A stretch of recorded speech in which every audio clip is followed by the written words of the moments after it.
அனைவருக்கும் வணக்கம். Welcome to கல்வி தொலைக்காட்சியின் ஆய்வுக்கூடம் நிகழ்ச்சி. மீண்டும் இந்த நிகழ்வில் உங்களை சந்திப்பதில் மிக்க மகிழ்ச்சி. ஏற்கனவே நாம் பார்த்த வேதி வினைகளின் வகைகளின் இரண்டாவது பகுதி இது. The types of chemical reactions எந்த அடிப்படையில் வகைப்படுத்தப்படுது அப்படின்னு பார்த்தோம்னா, அடுத்து நம்ம பார்க்க போகிறது the direction of the chemical reactions. அந்த பகுதிக்கு போகிறதுக்கு முன்னாடி we will recall some of the physical changes and chemical changes what you have learnt in your early studies. So during in your 7th or 8th you come across the physical change and a chemical change. இயற்பியல் மாற்றம் மற்றும் வேதியியல் மாற்றம். இந்த இயற்பியல் மாற்றத்துக்கு ஒரு சிறந்த உதாரணம் பார்த்தீங்கன்னா நிலை மாற்றம், அதாவது நீரினுடைய நிலை மாற்றம். நீரானது தன்னுடைய ஒவ்வொரு நிலை, அதாவது திடநிலையாக இருப்பதாக ஐஸ் கியூப்ஸு, திரவ நிலை லிக்விட் வாட்டர், வாயு நிலை த வேப்பர்ஸ் நீராவி. ஸோ இந்த நிலை மாற்றம் ஒரு இயற்பியல் மாற்றத்திற்கு உதாரணம். So these physical changes are reversed. அதாவது liquid water freezes into solid as ice. The ice melts into liquid water. So this change is reversed. But you can see in the picture, that is the burning of paper or burning of wood. We cannot get back wood or paper again. So these chemical changes are irreversible. அப்போ reversible அப்படிங்கிறது மீள் வினைகளாகவும், irreversible அப்படிங்கிறது மீளா வினைகளாகவும் அறியப்படும். So the irreversible reactions while in chemical changes, chemical reactions அதில் பார்த்தோன்னா இப்போ நம்ம அதிகமாக பயன்படுத்திக்கிட்டு இருக்கிற மொபைல் பேட்டரி ரீசார்ஜ். அப்போ என்ன இதிலிருந்து தெரியுது? சில வேதியியல் மாற்றங்களை நம்ம மீள்வினை மீளாவினை என்று இரண்டு வகைப்படுத்தலில் வகைப்படுத்த முடியும். So these category the reversible and irreversible ரியாக்ஷன்ஸை நம்ம பார்க்க போகிறோம். ஸோ ரிவர்சிபிள் ரியாக்ஷன்ஸ் மீள்வினைகள் அப்படின்னு பார்த்தோம்னா எப்படி மீள்வினைகள் நடக்குது? அதாவது இரண்டு வினை படுபொருள்கள் இணைந்து ஒரு சேர்மத்தை உருவாக்கும், வினை விளைபொருளை உருவாக்கும். ஆனால் அதே வினை விளைபொருள்கள் மீண்டும் வினை புரிந்து வினை படுபொருளாக மாறுச்சுன்னா அந்த வினையை மீள்வினைன்னு சொல்லலாம். அதாவது a reversible reaction is a reaction that can be reversed. The product can be converted back to the reactants. When these reactions are represented with the equation, double arrow mark should be used. அதாவது the forward arrow mark அப்படிங்கிறது முன்னோக்கு வினையையும், the backward arrow mark என்பது பின்னோக்கு வினையையும் குறிக்கும்.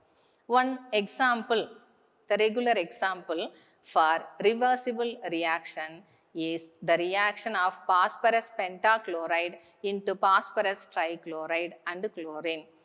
இப்போ இந்த சமன்பாட்டில் பார்த்தீங்கன்னா PCl5 double aero PCl3 + Cl2, அதாவது பாஸ்பரஸ் பென்டாக்ளோரைடு என்ற சேர்மமானது சிதைவுற்று பாஸ்பரஸ் ட்ரைக்ளோரைடையும் குளோரினையும் கொடுக்குது. ஆனால் இவை மீண்டும் இணைந்து பாஸ்பரஸ் பென்டாக்ளோரைடாக மாறும். இதில் the forward reaction is the decomposition of PCl5 and the backward reaction is the combination of PCl3 and Cl2. இப்போ இந்த ரிவர்சிபிள் ரியாக்ஷன் நடக்கிறப்போ சில நேரங்களில் வேறு மாதிரி கூட நடக்கலாம். அதுக்கு ஒரு சிறந்த எடுத்துக்காட்டு, ஹைட்ரஜன் பெராக்சைடை நமக்கு காயங்களில் தூவும் பொழுது அந்த தூவுற பவுடர் மேலே பபிள்ஸ் வரும். அந்த பபிள்ஸ் என்ன அப்படின்னு பார்த்தோம்னா ஆக்சிஜன் ஆனது வெளியே போயிடும். அப்போது திரும்ப ஹைட்ரஜன் பெராக்சைடு உருவாகாது. அதாவது if hydrogen peroxide is poured on a wound, it decomposes into water and oxygen. The gaseous oxygen bubbles away as it is formed and thus prevent the formation of H2O2. இப்போ மீள் வினைகளில் நமக்கு வினை விளை பொருள்கள் அதிகமாக கிடைக்கணும் அப்படின்னா என்ன செய்யலாம்? அந்த வினை நடைபெறும் பொழுது விளைபொருட்கள் கிடைச்ச உடனே அதை கொஞ்சம் கொஞ்சமாக அந்த வினையிலிருந்து சேகரிச்சுக்கலாம், அல்லது அதிகமான வினை படுபொருள்களை சேர்த்துக்கிட்டே இருக்கலாம். Thus, more amount of products can be obtained in a reversible reaction by the periodical removal of one of the products or the periodical addition of the reactants. Periodical removal அப்பப்போ அந்த வினை விளைபொருளை சேகரிச்சுக்கிட்டே இருக்கிறது, அல்லது பீரியாடிக்கல் அடிஷன் அப்பப்போ வினை படுபொருள்களை சேர்த்துக்கிட்டே இருக்கிறது. 2H2O2 double aero 2H2O + O2. குழந்தைங்களே, இந்த ரிவர்சிபிள் அதாவது மீள் வினைகள் பற்றி நன்றாக தெரிந்து கொண்டோம். அடுத்தது இர்ரிவர்சிபிள் ரியாக்ஷன்ஸ், மீளா வினைகள், அதாவது திரும்ப மீண்டும் நமக்கு கிடைக்காத வினைகள். The reaction that cannot be reversed is called irreversible reaction. ஒரு வினையானது நிகழ்ந்து முடிந்த பிறகு மீண்டும் வினை படுபொருள்கள் நமக்கு கிடைக்காது. இந்த மாதிரி வினைகளை மீளா வினைகள் அப்படின்னு சொல்றோம். ஸோ இந்த மீளா வினைகள் ஆல்வேஸ் யூனி டைரக்ஷனல், ஒரு பக்கம்தான் அது நடைபெறும். அதனால ஒரு ஆரோ மார்க்கு தான் நம்ம பயன்படுத்துகிறோம். இதற்கு சிறந்த உதாரணம் the combustion of coal into carbon dioxide and water. C+O2 gives CO2 plus heat. கார்பனும் ஆக்சிஜனும் இணைந்து கார்பன் டை ஆக்சைடை கொடுக்கக்கூடிய வினைகள். இப்போ இதுக்கு இரண்டுக்கும் உள்ள வேறுபாடுகள் அட்டவணைப்படுத்தப்பட்டுள்ளது. The differences between reversible and irreversible reactions. Reversible reactions can be reversed under suitable conditions.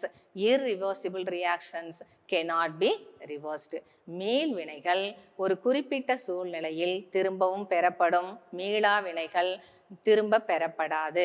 Second, both forward and backward reactions take place simultaneously. முன்னோக்கு வினைகளும் பின்னோக்கு வினைகளும் ஒரே நேரத்தில் நடைபெறும். ஆனால் irreversible reactions மீளா வினைகளில் ஒரு முன்னோக்கு வினை, அதாவது யூனி டைரக்ஷனல் முன்னோக்கு வினை மட்டுமே நடைபெறும். It attains equilibrium. The reversible reactions attain equilibrium. ஒரு சமநிலையை எட்டிய பிறகு மீண்டும் வினை நடைபெறாது. But the irreversible reactions, their equilibrium is not attained. அங்க சமநிலை, அதாவது வேதி சமநிலையே அங்கு வராது. ஒரே டைரக்ஷன்ல நடக்கிறதுனால அந்த வினையானது நிகழ்ந்து கொண்டே இருக்கும். நான்காவது, the reactants cannot be converted completely into product. அதாவது ஒரு வேதி வினை வழக்கமா நடக்கணும் அப்படின்னு சொன்னோம்னா வினைப்படு பொருள்கள் முழுவதுமாக வினை விளைபொருளாக மாற வேண்டும். ஆனால் மீள் வினைகளில் முழுமையான வினைப்படு பொருள்கள் வினை விளைபொருளா மாறாது. ஏன்னு தெரியுதா? அது ஒரு மீள் வினை, திரும்பவும் வினை விளைபொருள்கள் வினைப்படு பொருளாக மாறக்கூடிய சூழல். அடுத்தது irreversible reactions. The reactant can be completely converted into products. அதுக்கப்புறம் பார்த்தோன்னா மீள் வினைகள், அதாவது reversible reactions are relatively slow reactions, மெதுவாக நடைபெறும் வினைகள். ஏன் மெதுவாக நடக்குது? ஒரு மீள் வினையில் வினை படுபொருள்கள் விளைபொருளாக மாறி மீண்டும் வினை படுபொருள்களை திரும்ப கிடைக்கிறதுனால அந்த வினையானது மெதுவாக நடைபெறும். But irreversible reactions are fast reactions. There the products cannot be converted into reactants. This is more important topic, the difference between reversible and irreversible reactions. Coming to the next topic in your book, the ionic product of water. Ionization of water, அதாவது நீரின் அயனியாக்கும் தன்மையை பற்றிய ஒரு தலைப்பு. இப்போ சாதாரணமாக நம்ம பார்த்தோம்னா the pure water cannot pass the electricity. அதாவது தூய நீரானது மின்சாரத்தை கடத்தாது என்று ஒரு பொருள் இருக்கு. ஆனால் சில நேரங்களில் சில சூழல்களில் அந்த நீரில் மின்சாரமானது செலுத்தப்படும் பொழுது நேர்மின் அயனிகளும் எதிர்மின் அயனிகளும் உருவாகும். அவ்வாறு உருவாவது ஒரு நீர் மூலக்கூறில் இருக்கக்கூடிய ஒரு புரோட்டானது மற்றொரு நீர் மூலக்கூறில் இணைந்து ஒரு ஹைட்ராக்சைடு OH அயனியை தரும். In the process of ionization of water, a proton from one water molecule is transferred to another water molecule, leaving behind an OH- ion. This may be written as H2O liquid plus H2O liquid gives H3O plus aqueous plus OH minus aqueous. அதாவது hydronium அயனியையும் hydroxyl அயனியையும் தருகிறது. இது electricity நீரின் வழியாக செலுத்தப்படும் போது மட்டுமே நிகழும். இப்போ இந்த அயானிக் ப்ராடக்ட் ஆஃப் வாட்டரை we can represent through a formula. The product of the concentration of the hydronium ion and the hydroxyl ion is called ionic product of water. It is denoted as Kw. It is mathematically expressed as follows. Kw is equal to H3O plus into OH minus. இது பார்த்தீங்கன்னா ஒரு அடைப்பு குறிக்குள்ள கொடுத்துருக்காங்க. இந்த அடைப்பு குறி எதை குறிக்குது? அயனிகளின் செறிவை குறிக்குது. அதாவது KW அப்படிங்கிறது ionic product of water. H3O plus பிராக்கெட்டில் கொடுத்துருக்கிறது ஹைட்ரோனியம் அயனி செறிவு. OH மைனஸ் ஹைட்ராக்சில் அயனி செறிவு. இந்த ஹைட்ரோனியம் அயனி செறிவானது ஹைட்ரஜன் அயனி செறிவுக்கு சமமாக இருப்பதால் இந்த சமன்பாடானது இவ்வாறு எழுதப்படலாம். KW is equal to H plus into OH minus, that is concentration of H plus and concentration of OH minus. Its unit is mole square dm power minus 6 at 25 degrees centigrade. Its value is 1.00 into 10 power minus 14. அடுத்ததா நம்ம பார்க்க போறது the very important topic in this chapter, pH scale. pH அளவீடு. இந்த pH அளவீடு நம்மோட அன்றாட வாழ்க்கையில மிகவும் முக்கியமான இடத்தை வகிக்கிறது. இந்த pH ஸ்கேலை யார் கண்டுபிடிச்சாங்க அப்படின்னு பார்த்தோம்னா, ஒரு அளவீடுகளை யார் கொடுத்தாங்க அப்படின்னு பார்த்தோம்னா, ஒரு சயின்டிஸ்ட் சாரன்சன் அப்படிங்கிறவர் இதை நமக்கு கொடுக்குறாரு. இந்த pH அளவு 1 முதல் 14 வரை எண்களால் குறிக்கப்பட்டது. இந்த அளவீடானது கொடுத்த அந்த அறிவியல் அறிஞர் உயிரி வேதியியலை பாடமாக கொண்டவர். அப்போ இந்த pH மதிப்பை வச்சுட்டு ஒரு நீர் கரைசலின் தன்மையை நம்ம அளவிடலாம். அந்த நீர் கரைசலினுடைய தன்மையை 1 முதல் 14 எண்களை வச்சு அதை அளவிடப்படுகிறது. அதாவது pH ஸ்கேலில் 7 அப்படின்னு இருந்தால் அது neutral. If it is less than 7 it is acid. If it is greater than 7 it is a base. இதை வச்சுட்டு we can define the pH scale. What is pH scale? The pH is the negative logarithm of the hydrogen ion concentration. pH அளவீடு என்பது 10 என்ற எண்ணை அடிப்படையாக கொண்ட hydrogen அயனி செறிவின் எதிர் மடக்கை ஆகும். pH values for some acid and bases are given in your book. Common acids, HCl at 4% is the pH value is 0. நம்ம வயிற்றில் இருக்கக்கூடிய stomach acid 1 to 2, lemon juice 2, vinegar 3, oranges 3.5, soda and grapes 4, sour milk 4.5, fresh milk 5, human saliva 6 to 8, pure water 7, tomato juice 4.2. These are common acid what we come across in our day-to-day life. Some common bases, the blood plasma 7.4, egg white 8, sea water 8, baking soda 9, antacids 10, ammonia water 11, lime water 12, drain cleaner 13, caustic soda at 4% sodium hydroxide 14, milk of magnesia 10, coffee 5.6. So then how can we measure the pH of a given solution using a pH paper? நம்ம சொன்னோம் pH ஒரு நீர் கரைசல்ல எத்தனை இருக்கு அப்படிங்கிறத பொறுத்து அந்த நீர் கரைசலானது அமிலமா காரமா என்று அறிந்து கொள்ளலாம் அப்படின்னு ஆரம்பத்தில் சொன்னோம். அப்போ இதை எப்படி மெஷர் பண்றது அப்படின்னு பார்த்தோம்னா, the pH of a solution can be determined by using a universal indicator. It contains a mixture of dyes. It comes in the form of a solution or a pH paper. இதற்கு ஒரு universal indicator, அதாவது பொதுவான ஒரு நிறங்காட்டி இருக்கு. அந்த பொதுவான நிறங்காட்டி என்பது சில கரைசல்களை, அதாவது டைஸோட கரைசல் அப்படின்னு சொல்றாங்க. அப்படின்னு பார்த்தோம்னா நம்ம லெபோரேட்டரிஸ்ல, அதாவது ஆய்வகத்தில் பயன்படுத்தக்கூடிய pH பேப்பர் சொல்யூஷன் பயன்படுத்தலை. உங்களுக்கு புத்தகத்தில் கொடுத்துருக்கிற படத்தில் pH சொல்யூஷனும் கொடுத்துருக்காங்க, pH பேப்பரும் கொடுத்துருக்காங்க. அப்போ இந்த pH பேப்பரை எப்படி வச்சுட்டு நம்ம வந்து ஒரு நீர் கரைசலோட தன்மையை கண்டுபிடிக்கிறது அப்படின்னு பார்த்தோம்னா, if you are having any aqueous solutions, you can dip the pH paper inside it. That pH paper is pale yellow in color. That color may be changed into red, yellow, blue or green or violet according to that solution. அந்த கலர்ஸை வச்சுட்டு ஏற்கனவே நம்ம புக்கில் கொடுத்துருக்குற மாதிரி 4, 5, 6 அப்படின்னா acid, 8, 9, 10 அப்படின்னா base, அதாவது ப்ளூ கலர் அப்படின்னா 9. ஸோ அந்த நீர் கரைசலின் தன்மை ஒரு காரமாக இருக்கலாம்.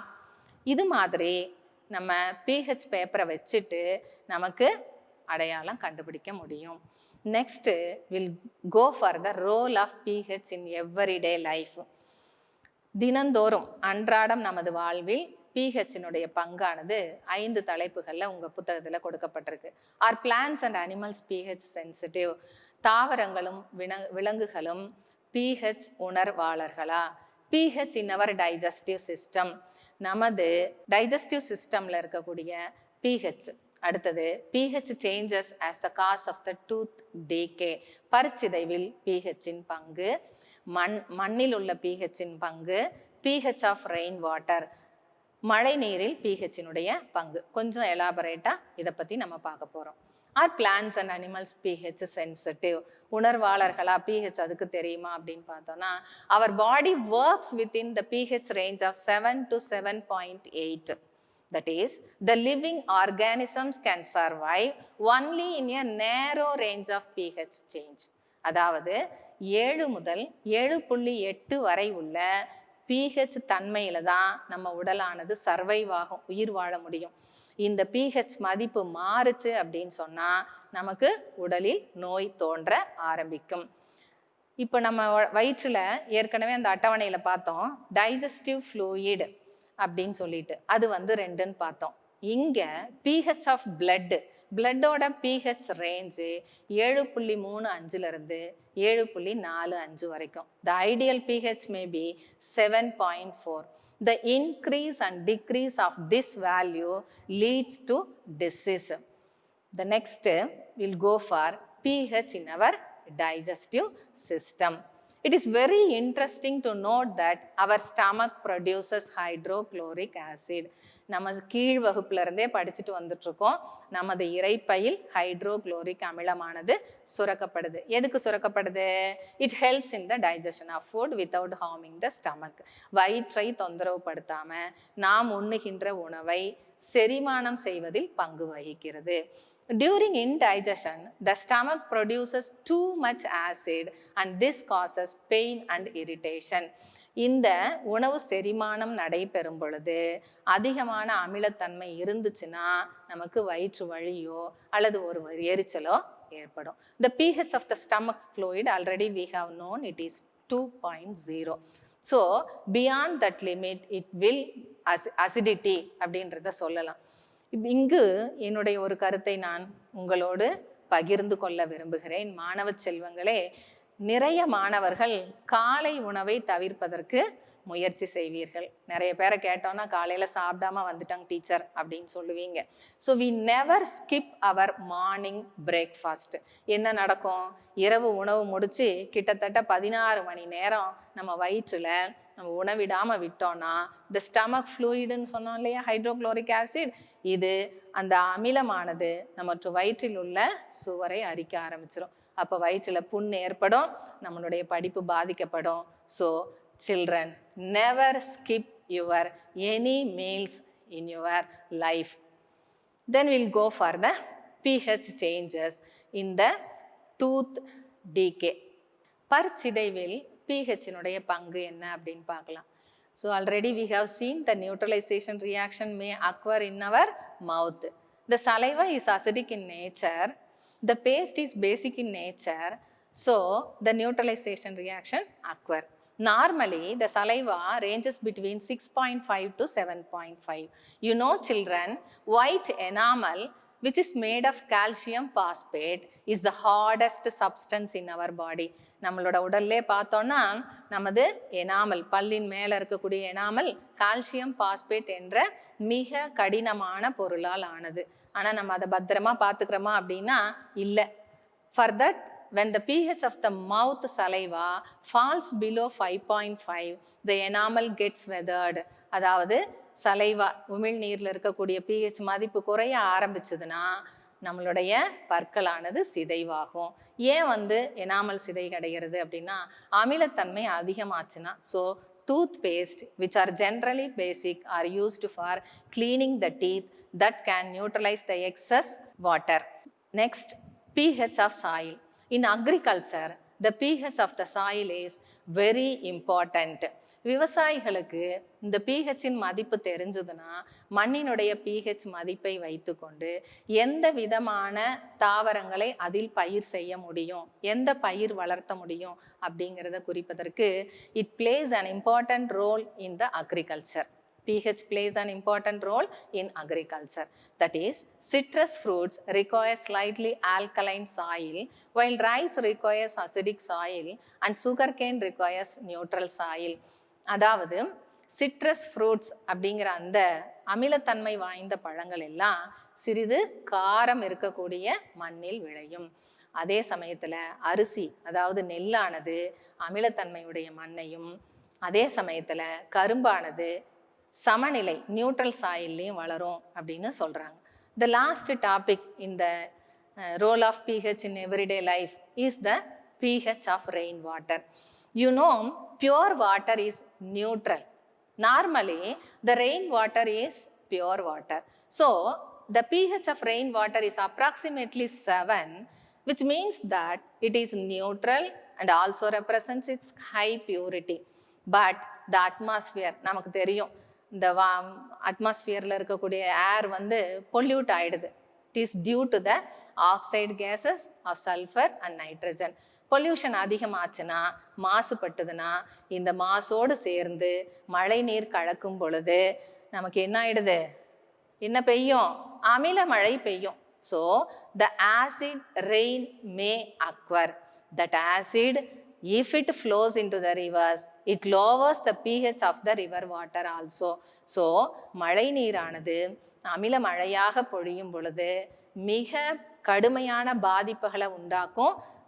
இந்த அமில மழை பற்றி we'll see in our next class or the other class. Now we will go for the pH calculation. மாணவ செல்வங்களே, எனக்கு உங்ககிட்ட வியக்கிற ஒரு விஷயம் பார்த்தீங்கன்னா, ஒரு பெரிய கணக்கு புத்தகம் இருக்கும், அந்த கணக்கில் ஏராளமான கணக்குகள் இருக்கும். அந்த கணக்குகளை நீங்கள் போட்டுக்கிட்டே இருப்பீங்க, உங்களுக்கு அதில் எந்த பயமும் இருக்காது. ஆனால் அறிவியல் கணக்குகள் அப்படின்னு வரும்போது அதில் ஒரு ப்ளஸ்ஸு மைனஸ் தான் இருக்கும். ஆனால் அதுலேயும் சிரமப்பட்டுட்டு சில நேரங்களில் அறிவியல் கணக்குகளை விட்டு செல்லக்கூடிய மாணவர்களை நான் பார்த்துருக்கேன். If you are having more practice in these calculations, you may secure the 100% in science. So we'll go for one example. Calculate the pH of 0.01 m HNO3. Nitric acid oda pH value நம்ம calculate பண்ணணும். So first, concentration of H plus is equal to 0.01. pH is equal to minus log H plus to the base 10. இதுதான் formula. இப்போ இந்த ஃபார்முலாவில் H ப்ளஸோட என்ன மதிப்பீடு செய்யணும். So H plus என்னன்னு சொல்லியிருக்கோம், 0.01. So substitute this in this formula. We are getting pH is equal to minus log 1 into 10 power minus 2 to the base 10. pH is equal to, when this may be converted, மடக்கை விதிகளை ஞாபகப்படுத்திக்கோங்க. இங்கே minus log 1 to the base 10 minus 2 log 10 to the base 10. இந்த இடத்துல மடக்கை விதிகளில் log of 1 to the base 10 என்பது 0ஆகவும் log of 10 to the base 10 என்பது 1ஆகவும் மதிப்பிடப்படும். அதனால தான் அடுத்த ஸ்டெப்பில் pH is equal to 0 plus 2 into log 10 to the base 10. So pH is equal to 0 plus 2 into 1 is equal to 2. So the answer may be pH is equal to 2. So the pH of 0.01 mHNO3 is 2. Another example, calculate POH, calculation of POH. We know that the pH is minus log H plus to the base 10. Same way, POH of an aqueous solution is related to the pH. The POH is the negative logarithm of the hydroxyl ion concentration. POH is equal to minus log OH minus to the base 10. This is the formula. Here we have to substitute the concentration of hydroxyl ion. So, POH is equal to minus log OH minus to the base 10. Here we are substituting 1 into 10 power minus 9. That may be written as POH is equal to minus log 1 into 10 power minus 10 to the base 10. POH is equal to minus of log 1 to the base 10 plus log 10 power minus 9 to the base 10. So already we know that POH is equal to minus log plus log 10 to the base 10. So here the last POH is equal to 9. Then we'll go for the relationship between pH and POH. The pH and POH of a water solution at 25 degrees centigrade are related by the following equation. pH plus POH is equal to 14. அதாவது pH மதிப்பையும் POH மதிப்பையும் நாம் கூட்டும் பொழுது நமக்கு கிடைக்கக்கூடிய தொகை 14. இதை வச்சுட்டு ஒரு கால்குலேஷன் உங்கள் புக்கில் கொடுத்துருக்காங்க. One example, a solution has a POH of 11.76. What is the pH of this solution? So, by subtracting 11.76 from 14, you'll be getting 2.24. The other calculation you practice more in your. Lastly, I want to recap some of the topics. மீள்கொணர்வு. A chemical change is a change in which one or more new substances are formed. ஒரு வினை அப்படிங்கிறது புதிய பொருட்களை உருவாக்குவது. Most of the combination reactions are exothermic in nature. இணைப்பு வினைகள் அல்லது சேர்ப்பு வினைகள் அனைத்துமே வெப்ப உமிழ் வினைகளாகும். All photo decomposition are endothermic reaction. ஒளிச்சிதைவு வினைகள் எல்லாமே வெப்ப கொள் வினைகள் ஆகும். Double displacement reaction or metathesis may occur by the mutual exchange of ions. Metathesis அப்படிங்கிறது நேர் அயனி மற்றொரு நேர் அயனியை மாற்றுவது ஆகும். Neutralization reactions are reaction between an acid and a base that forms salt and water. நடுநிலையாக்கல் வினை என்பது ஒரு அமிலத்திற்கும் காரத்திற்கும் இடையேயான வினை. இதில் நமக்கு கிடைக்கக்கூடிய விளைபொருள் சால்ட்டும் நீர் மூலக்கூறும் தான். The last, the difference between combination and decomposition reactions. The combination இணைப்பு வினைகளுக்கும் decomposition சிதைவு வினைகளுக்கும் இடையே உள்ள 3 வேறுபாடுகள். First one or more reactants combine to form a single product. ஒன்று அல்லது அதற்கு மேற்பட்ட வினை படுபொருள்கள் இணைந்து ஒரு சேர்மத்தை உருவாக்கும். A single reactant is decomposed to form a one or more product. ஒரு வினை படுபொருள் சிதைந்து 2 அல்லது அதற்கு மேற்பட்ட விளைபொருள்களை கொடுக்கும். இணைவு வினைகளில் ஆற்றலானது உமிழப்படுகிறது. சிதைவு வினைகளில் ஆற்றலானது உறிஞ்சப்படுகிறது.